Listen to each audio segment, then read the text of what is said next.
Many thanks for joining us, dear viewers. This is OBN Horn of Africa. You are watching our weekly program, Invest in Ethiopia. Today, we'll be discussing investments, opportunities, and the challenges in Oromia in particular, and in Ethiopia in general. To discuss these issues, I joined by Mr. Seyoum Mosisa, Director of Investment Promotion at Oromia Investment and Industry Bureau. Till the end of our program, stay tuned. Mr. Seyoum, thank you for your time. Thank you for having me. Let me start with this question. Could you tell us the current status of investments in Oromia? Before we are going to investment status of Oromia today, it's better to start from the history of investment, when and how started in Oromia. Oromia started by establishing Oromia Investment Commission in 1985, local calendars, by promoting and accepting 4 investment projects. And by now, Oromia have more than 25,000 investments in the region. These more than 25,000 investments are in different statuses. If we can see, based on the classification of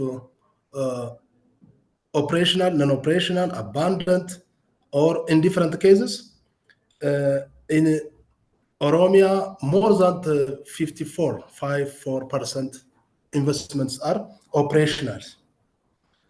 14% are on construction completed and under construction. This means next year, most probably, they are joining to operationals.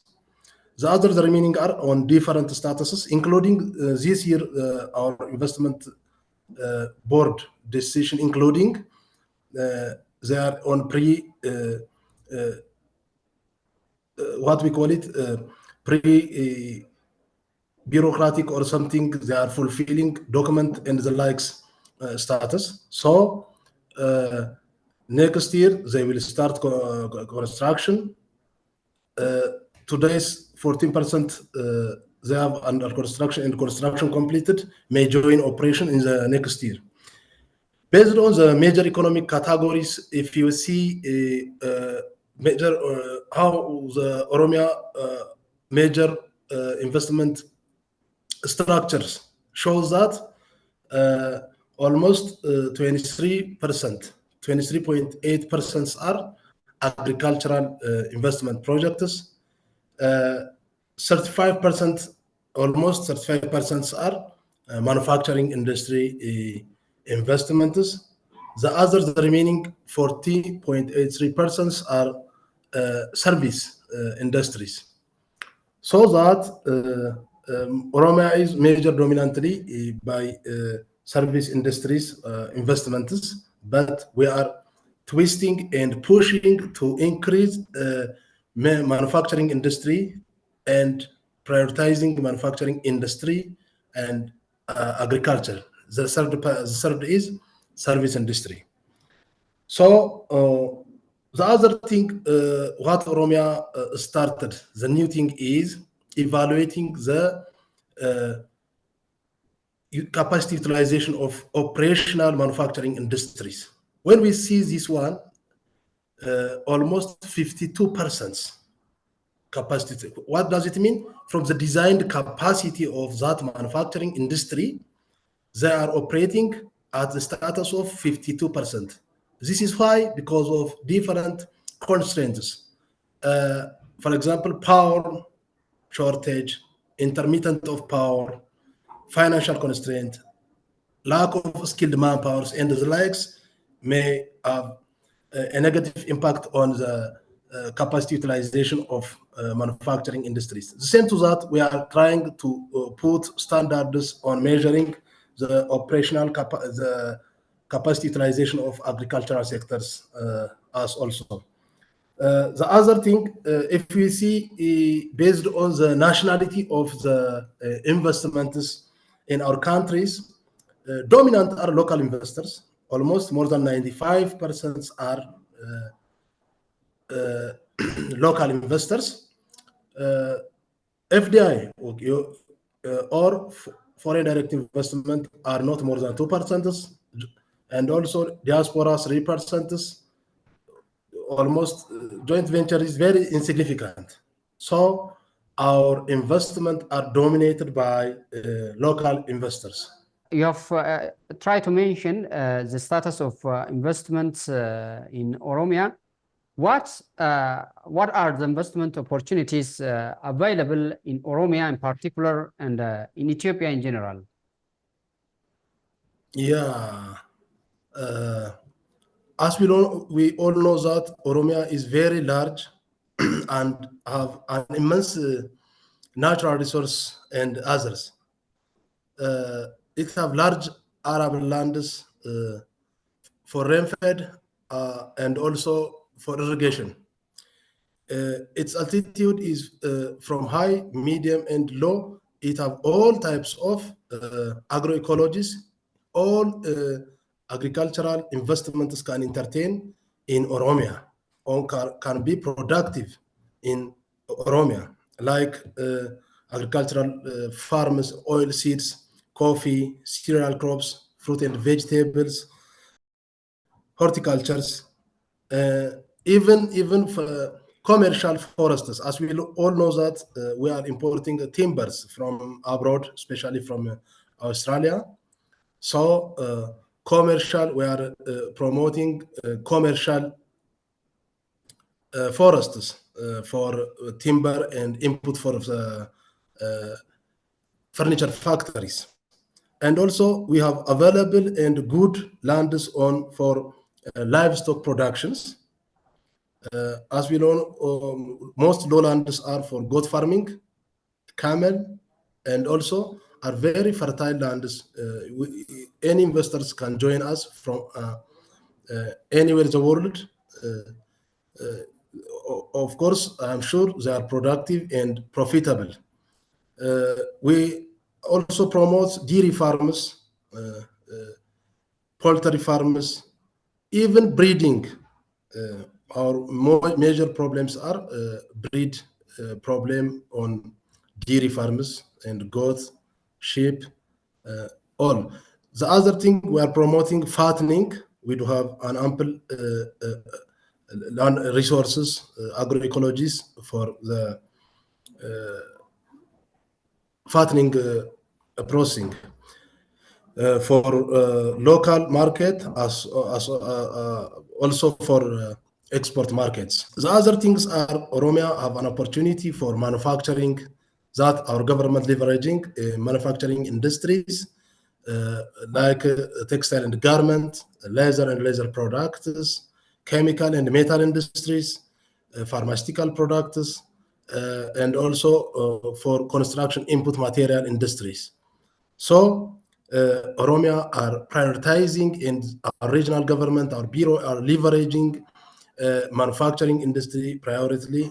The next agricultural investments. Third, Oromia have an ample opportunity, immense potential on the service industries also. For recreationals, we do have more than 9 offshore rivers, large rivers crossing even Ethiopian borders are starting from Oromia. The other thing are a lot of crater lakes for star hotels, lodges, and for recreational industries. The other thing, we are promoting health industry or health sectors. We are even welcoming tertiary hospitals. Oromia are at the heart of the country, so the economic center of attraction is Oromia. So if anybody are joining these sectors, can profitable and a lot of large unmet demand in the country. So based on this, Oromia have a lot of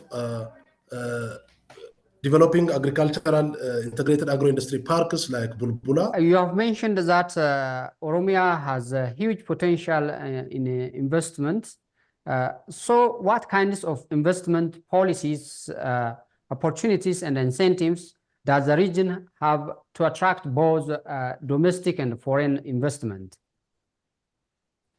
Yeah, as we all know that investment incentives are policies are coming from the federal government.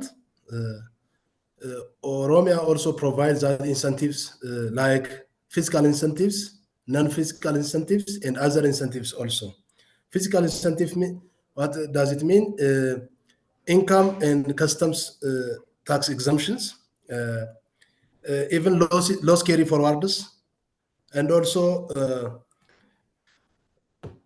full tax exemption of exporters. From the non-incentive ones, is giving guarantees for investors. The other thing is from the different thing from fiscal and non-fiscal incentives. The other incentive is aftercare services. We give aftercare services. We not only we provide licenses and providing land only. We are following the gap and monitoring where the problem is, and we are trying to solve for the success of the investors, and also even for making market linkage with other backward and forward market segments. Attracting investment requires huge promotion work, as you have been doing now. What is the regional government doing in promoting investment option available, especially in attracting foreign direct investment? And how closely are you working with media and other stakeholders to realize this? When we are talking about investment in any countries in the world, we are talking about investment promotion. That is why important is investment promotion. If potential investors knows about your opportunity, potentials, the country, the region, the city, the zone, the world does provide for him. If doesn't he informed, how can it comes to invest? So promotion is a major things. We are trying to promote printing on digital medias. We are trying to attract FDIs from abroad. EIC, Ethiopian Investment Commission, have a good opportunity than the regional governments on attracting foreign direct investment, but we do have a good and smooth relationship with the Federal Investment Commissions. They have annually preparing large investment promotions investing in Ethiopia. For example, last year, 2023, from the income who are coming to Ethiopian foreign direct investment, we are taking almost 75% of the investors who are coming in Ethiopia. We were a part, and we are trying to present the Oromia what have for investors, opportunities, potentials, and the likes. Then the other thing is we are making videos for in English language, Chinese language, Arab language, in 3 foreign languages. Then we provide this video investment potential promotion of Oromia to different embassies in Addis Ababa or in Finfinne. We are providing that not only the video one, we are providing printing documents for them.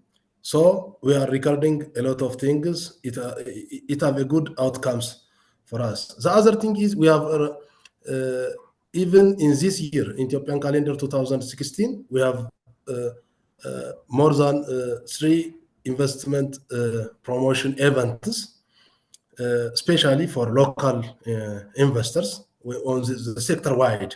The first one is on agricultural investment promotions. What Oromia, each and every part, because agriculture is very vast. If you see cereal crops is very large, what Oromia have for cereal crops potential and promotion opportunities. The other thing, fruit and vegetables, and the likes for livestock, and also we are trying to show the opportunities for our local investors.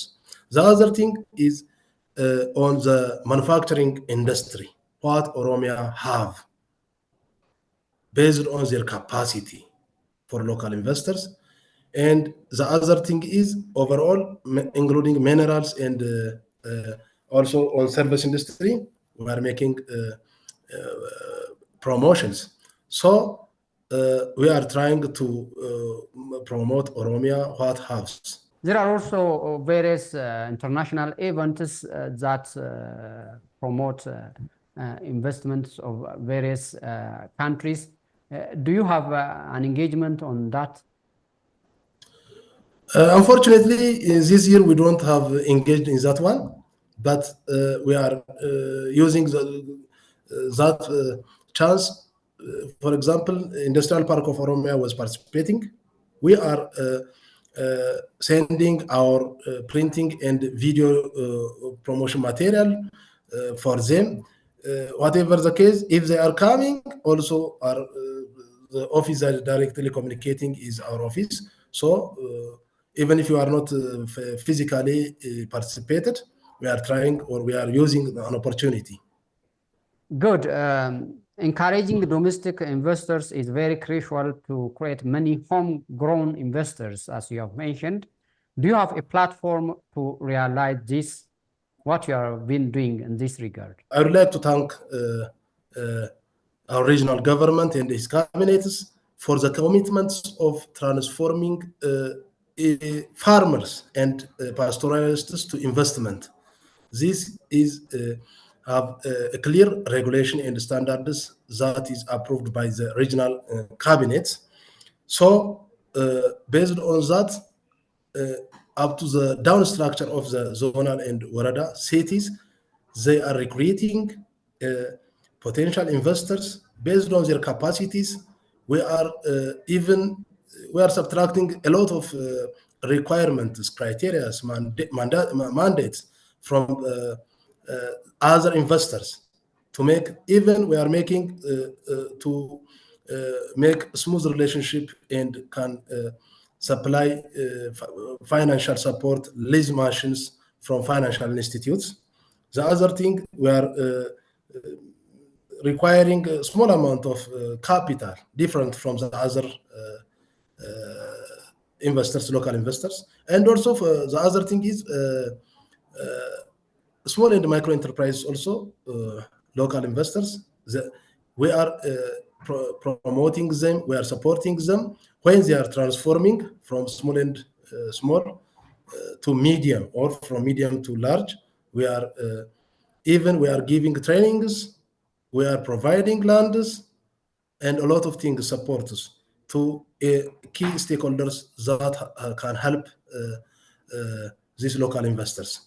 Well, coordination of stakeholders is among necessary criteria in accelerating investment of the nation. What is your comment on this? Without the key stakeholders playing their expected roles, we can't achieve what we wish outcomes from our investors. So we do have a regular meeting twice a year with our key stakeholders. For example, one of the key is power utility, Ethiopian power utility, starting from federal to regionals.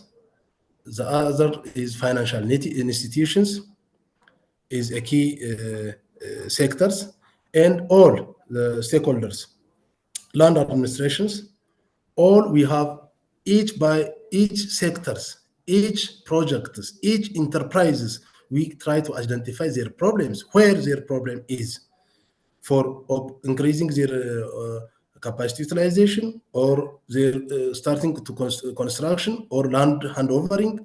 We identify each projects, then we will present for our key stakeholders. Then they will take the assignment. By the next meeting, they will present either it is solved or not. We will evaluate that one. This one is based on mutual understanding for the benefit of the country. because without investment, we can't, because a lot of macroeconomic problems are solved within the investment success. Because as we have known, even the inflation problems are solved within the success of investments in the country. In a recent media brief, your bureau disclosed that it has licensed more than 3,000 investors and expressed its readiness to hand over investment land within 45 days. How is it possible? By maximizing the past experiences and the communication, the relationship we are creating, with smooth relationship we are creating with Land Bureau, we can take care this one. Before the board decided that one, can we do have a discussion with Land Bureau. Can we hand over this land? Yeah. If some exceptional cases are coming, we can handle it. Of course, I'm sure we are be within expected scheduled. We can hand over all the lands. If some unexpected things comes, because of our good relationship with Land Bureau, so we do have a common objective on the investors' outcome. So we will solve it and we will hand over it. Well, from environmental and other safety precautions point of view, is there any standard set by your bureau to monitor and correct investors? For environmental issues, there is another responsible bodies. As we know, we do have Environment Authority of Oromia. They do have a clear law, a clear regulation for and also standards to control environmental pollutions, to mitigate, to control, even to punish, up to closing the that investment or that industry or whatever the case. Maybe if it's maybe service, they can close. But what we are doing is, after the board approving the investments for the investors, we are mandated to give for them, they have to come up with approved environmental impact assessment from responsible bodies. Without that one, we don't give any agreements for the investors, any investment agreements for the investors. After that one, the regulatory body take care that one. We will give later for them. Then he will follow based on his standards. Another issue is investment requires standard infrastructure networks to attract new investors and to retain the existing ones. How is the bureau or your bureau is working on this? Most infrastructures for industry purposes, for investment purposes, are under the responsibility of federal governments, like highways, railways, power generating projects, and the likes are. But based on under our responsibilities, we do have a good relationship with them. They are targeting their plan. The road authority plan is based on it's targeting the investment developments. Our regional government are responsible on constructing industrial parks. That is one of the infrastructures for the investment attractions. So if you see Bulbula integrated industrial agro-industrial parks is one of the testimony for the infrastructure developments on 273 hectares, almost more than 273 hectares. Full infrastructures are developed by regional governments. The other thing is, as you know, that there is another special economic zones development, Gada special economic zones. Our regional government are committed on developing the basic infrastructures for attracting potential investors. So this Gada special economic zone is more than 24,000 hectares, almost half of Finfinne, between Mojo and Adama city. So these all are committedly doing by our regional governments to increase investment attractions and also to take care of the existing investments to increase their productivities. The other thing is our bureau is committed on soft infrastructures, like we are developing online services 24/7. You can find us anywhere in the world, from any corner of the world, 24/7. They can request any investment questions, requests in any sectors what the Oromia are putting to promote. So this one is the best soft infrastructure our bureau committed and do. The other thing is one-stop shop service, also one of the soft infrastructures our regional government are performing, starting from bureau, regional bureau to zonal and major cities, all are starting to give efficient services on one-stop shop service. Well, since you have mentioned Bulbula Integrated Agro-Industrial Park, which is a huge agro-industrial park built by the regional government, how many investors have entered the park right now? Right now, they are in different statuses. The government has already constructed 5 sheds. All are occupied. Some are starting operating productions. Some are under constructions. More than almost 12 investors are joining these industrial parks. Finally, if you have any message to add, you're welcome. Final remark is that we are committed and we have already improved our efficiency for delivering services. So we are improved our service delivery efficiency. So come and enjoy our services, Oromia's opportunities and potentials.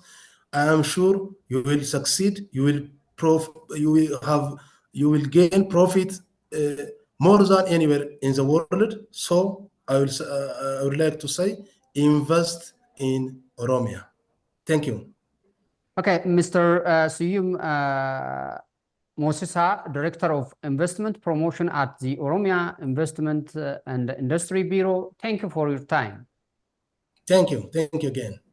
Dear viewers, that's all what we have for today. See you next time with another program. Bye-bye.